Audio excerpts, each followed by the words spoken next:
Salut, c'est Marie-Noëlle Yoder pour Bible Tunes, la Bible pour ton quotidien avec Dieu.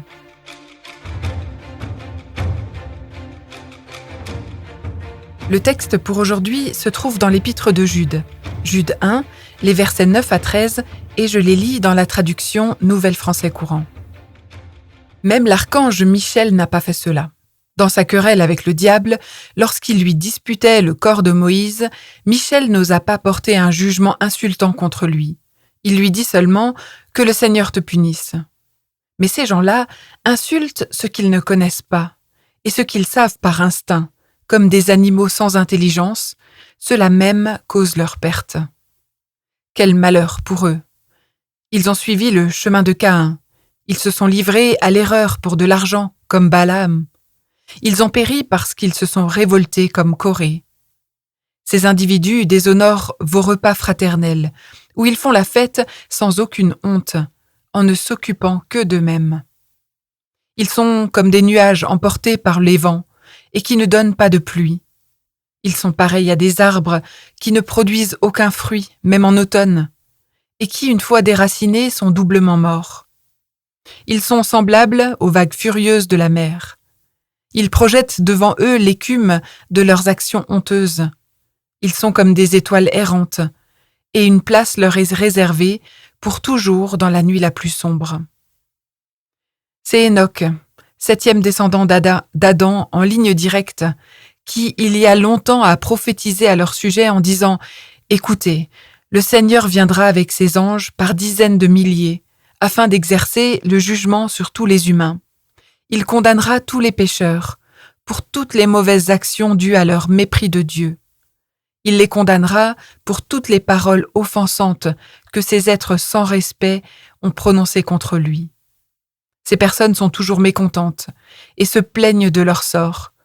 Elles suivent leurs mauvais penchants, elles tiennent des propos orgueilleux et flattent les gens par intérêt. »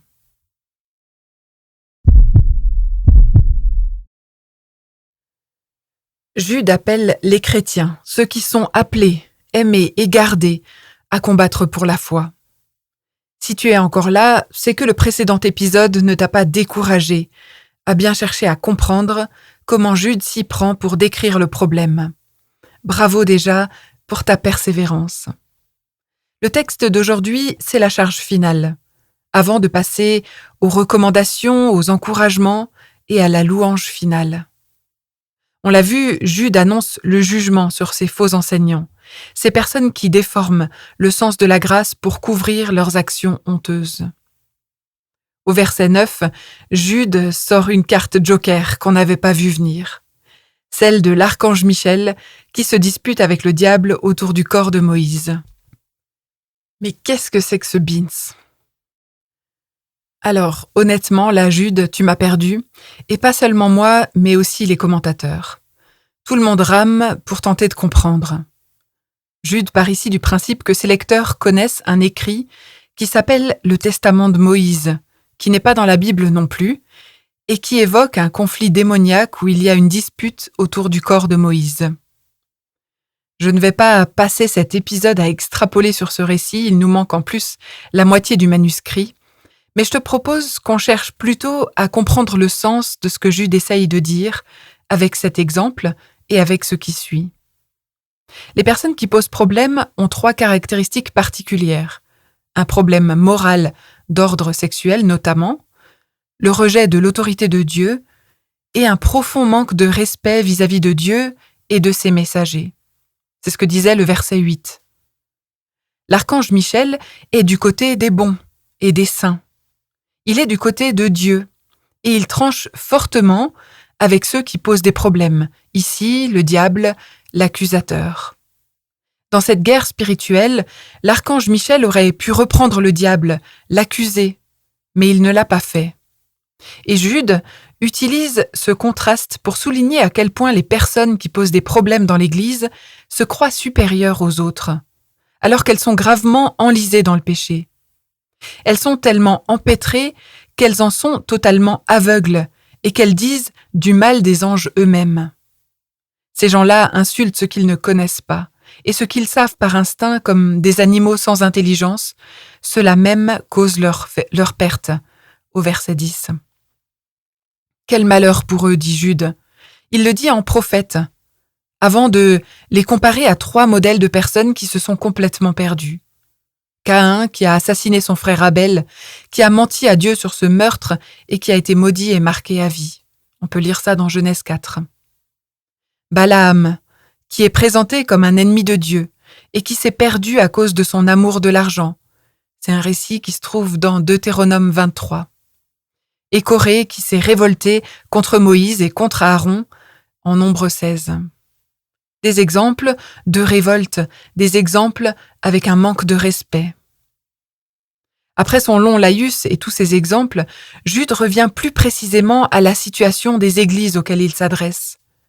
Là, il observe qu'il y a un moment de la vie de l'Église, les repas partagés, qui révèle en quelque sorte le cœur de ces faux enseignants de la grâce.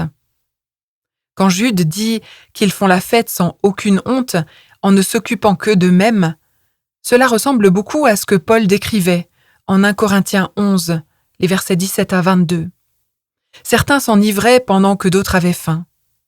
Le repas fraternel, le repas communautaire pris en Église, qui est justement censé être le lieu qui manifeste l'unité, la solidarité, le lieu où on manifeste de la considération pour l'autre, est en train de devenir un lieu où chacun se sert lui-même. Et c'est insupportable pour Jude. En plus, ces gens-là le font sans aucune honte. Ils ne réalisent même pas qu'il y a un gros problème. On commence progressivement à avoir une bonne image de ces faux enseignants qui détournent le sens de la grâce pour couvrir des actions honteuses. Ils ont un discours fourbe sur la grâce, en plus de leur esprit de supériorité.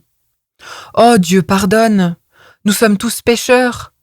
Dieu nous aime tels que nous sommes. Il n'y a pas de grands et de petits péchés. Il n'est pas nécessaire de changer. Chacun peut faire ce qu'il veut. Dieu nous aime, il ne voudrait pas nous priver de quoi que ce soit sur cette terre. » Mais pendant ce temps, ils commettent des actes honteux, sur le plan sexuel, mais aussi dans d'autres domaines, comme le domaine de l'argent, qui se reflète dans ces moments de partage de repas communautaires. Ils ne pensent qu'à eux-mêmes. Au-dessus d'eux, il n'y a ni Dieu, ni maître, ni communauté. Personne qui n'ait quoi que ce soit à redire à leur comportement, à les juger, entre guillemets.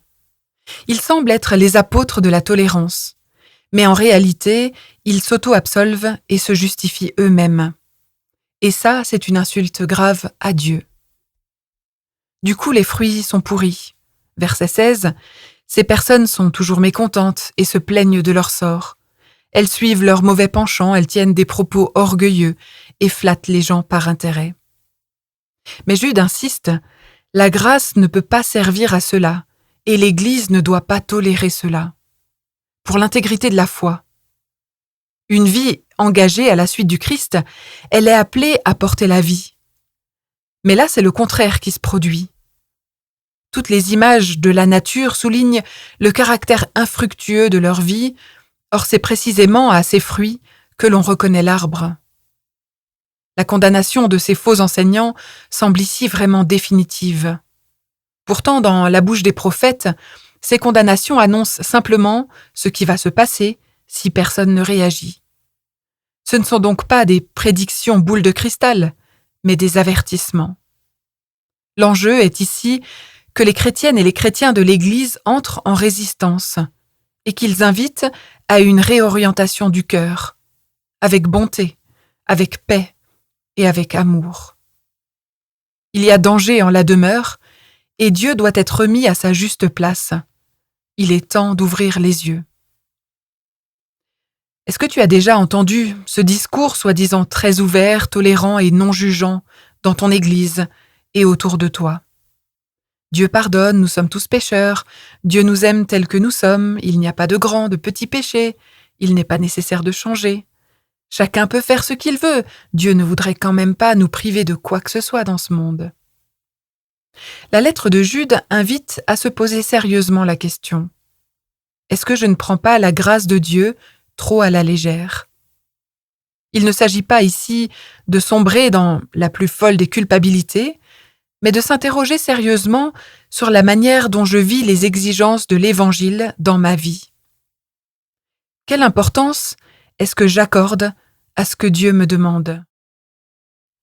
Quel est l'intérêt et la priorité pour moi d'incarner le message de l'Évangile complet et pas juste la partie sur la grâce ? Je t'invite à prendre du temps ces prochains jours pour remettre le sujet des équilibres dans la prière, pour ton salut et pour celui de l'Église. Merci de m'avoir écouté sur Bible Tunes et au plaisir de poursuivre ce parcours avec toi dans un autre épisode.